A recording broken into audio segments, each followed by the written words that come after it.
जय हिंद साथियों, target with Sunil में आप सभी का स्वागत है।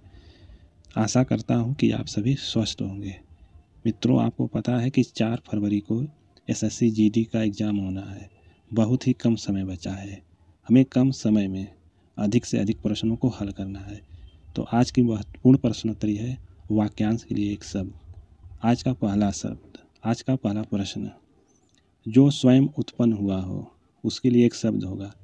स्वावलंबी, स्वयंभू, स्वाधीन, सार्वभौम। तो राइट आंसर है स्वयंभू। अन्य वाक्यांश को देखते हैं। अपने भरोसे रहने वाला के लिए एक शब्द होगा स्वावलंबी। अपने अधीन या स्वतंत्र रहने वाला के लिए एक शब्द होगा स्वाधीन। सब भूमि या सब देशों में होने वाला के लिए एक शब्द होगा सार्वभौमिक। इतिहास का जानकार वाक्यांश के लिए एक शब्द होगा इतिहासज्ञ, प्रागैतिहासिक, पुरातात्विक, ऐतिहासिक। इतिहास के जानकार के लिए एक शब्द होगा इतिहासज्ञ। जो केंद्र की ओर उन्मुख होता हो वाक्यांश के लिए एक शब्द होगा विकेंद्रीय, केंद्रापसारी, केंद्रीय, केंद्राभिसारी। तो सही आंसर है केंद्राभिसारी। जिसका दमन करना कठिन हो उसके लिए एक शब्द होगा दुर्बोध, दुर्जय, दुर्दम, दुर्गम। तो राइट आंसर है दुर्दम। जिस पर विजय पाना कठिन हो उसके लिए एक शब्द होगा दुर्जेय। जिसे भेदना या तोड़ना कठिन हो उसके लिए एक शब्द होगा दुर्भेद्य। जो कठिनता से जाना जा सके उसके लिए एक शब्द होगा दुर्गेय।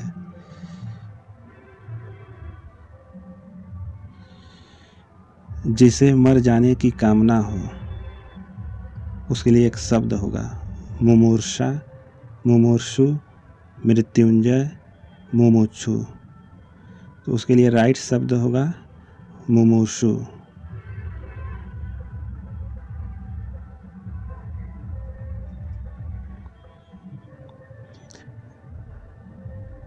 जिसे मृत्यु को जीत लिया हो उसके लिए एक शब्द होगा मृत्युंजय। जिसे मोक्ष प्राप्त करने की इच्छा हो उसके लिए एक शब्द होगा मुमुक्ष। सूर्योदय के पहले का समय वाक्यांश के लिए एक शब्द होगा पूर्वाहन, उषा काल, अपराहन, प्रातः काल। सूर्योदय के पहले का समय के लिए एक शब्द होगा उषा काल।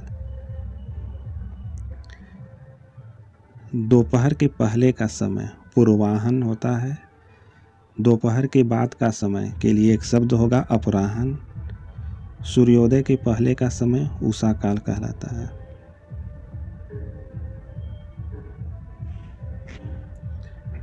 बरसात के 4 महीने के लिए एक शब्द होगा चतुर्वर्ण्य, चतुर्वेदी, चातुर्मास्य, चतुर्थी। तो राइट आंसर है चातुर्मास्य।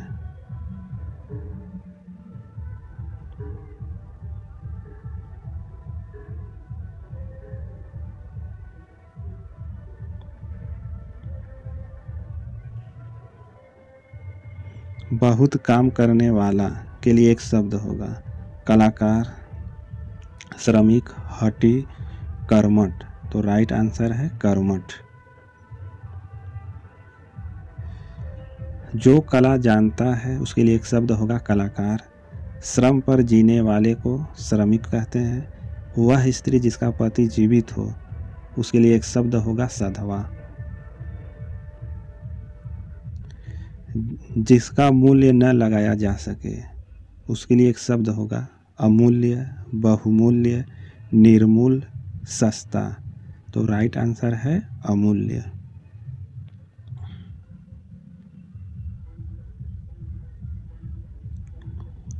जो प्राणी जमीन पर रहता हो उसके लिए एक शब्द होगा जलचर, जमीनी, नभचर, थलचर। तो राइट आंसर है थलचर। जल में विचरण करने वाला जीव जलचर कहलाता है। आकाश में विचरण करने वाला नभचर। किसी को जीतने की चाह जिगीषा कहलाती है। ये जितने भी प्रश्न हैं सभी बहुत ही महत्वपूर्ण हैं। इन प्रश्नों को बार बार अभ्यास किया जाए। अगला प्रश्न,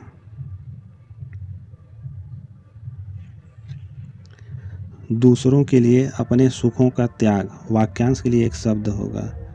आत्मसमर्पण, आत्मोत्सर्ग, आदर्शवाद, आत्मघाती। तो राइट आंसर है आत्मोत्सर्ग।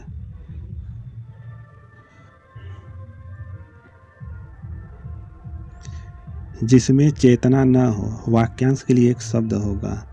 चेतन, अचेतन, मूर्ख, चिरंतन। तो राइट आंसर है अचेतन।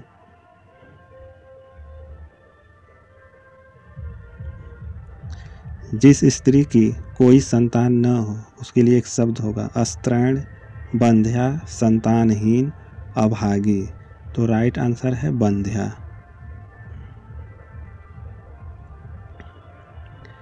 चिरकाल तक जीवित रहने वाला के लिए एक शब्द होगा। चिरंजीवी, चिरंतन, परजीवी, परोपकारी। तो चिरकाल तक जीवित रहने के लिए एक शब्द होगा चिरंजीवी।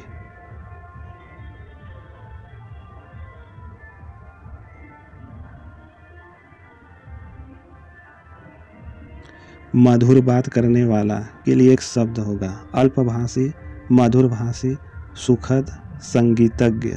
तो राइट आंसर है मधुरभाषी।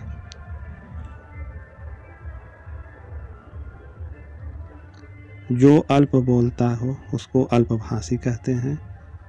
वह जो संगीत विद्या का ज्ञाता हो उसके संगीतज्ञ कहते हैं।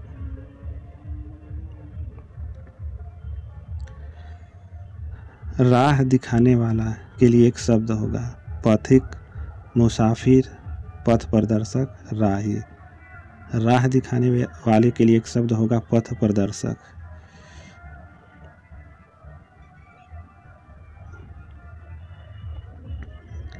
मुमुक्षु रेखांकित शब्द के लिए वाक्यांश का चयन कीजिए। जो सुंदर हो, जो मोक्ष चाहता हो, जो बहुत ही भूखा हो, जो चक्रधर धारण करता हो। तो राइट आंसर है जो मोक्ष चाहता है।